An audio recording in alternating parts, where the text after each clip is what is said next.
Hey y'all, another quick record story.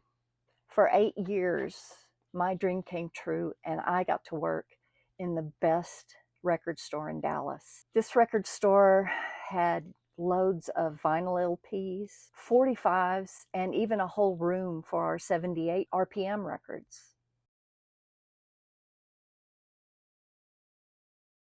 Now, I had a number of unusual customers through the years, and by definition, record collectors are unusual people. They usually hone in on one artist or one genre of music.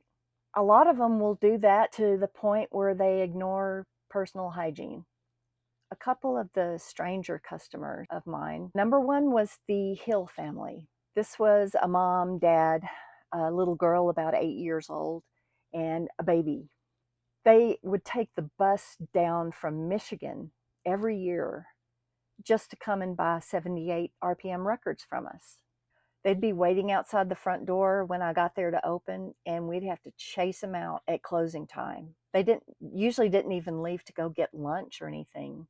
The owner of the store would go to McDonald's and get Happy Meals for the kids. One day, the Hills are in the store. Dad's back in the 78 room. A little girl's playing with a little bead toy that we had in for when kids came in. And mom's walking around carrying the baby. The baby gets fussy, so she undoes her shirt a little bit and starts breastfeeding him, which shouldn't cause any reaction. I mean, that's what they're for. But then we meet Cajun.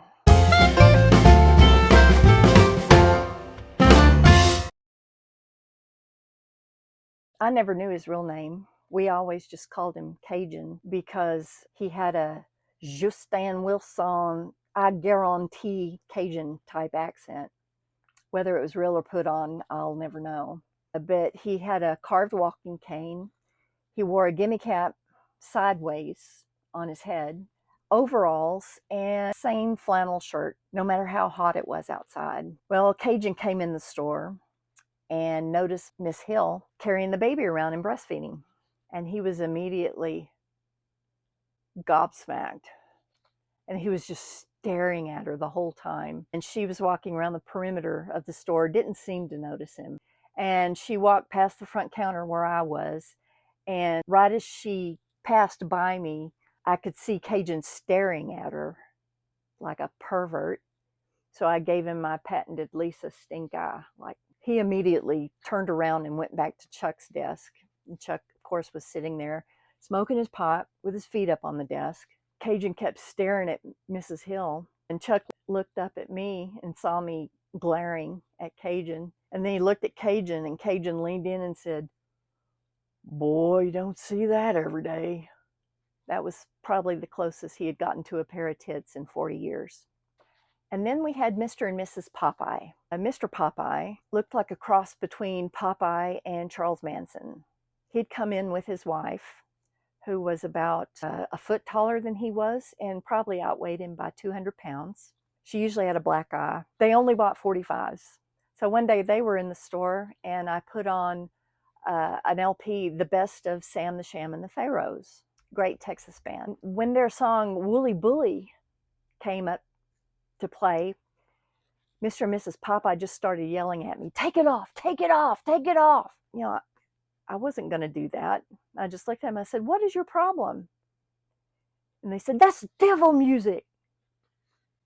So I just ignored them. They could see I wasn't going to take the record off, so they left.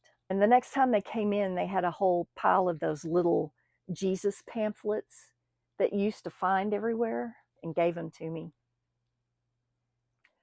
So that's 3 of my weirdest customers. I'll have more record stories about different things later. Thank you for watching, and if you liked it, think about liking and subscribing. I will see you in the next one.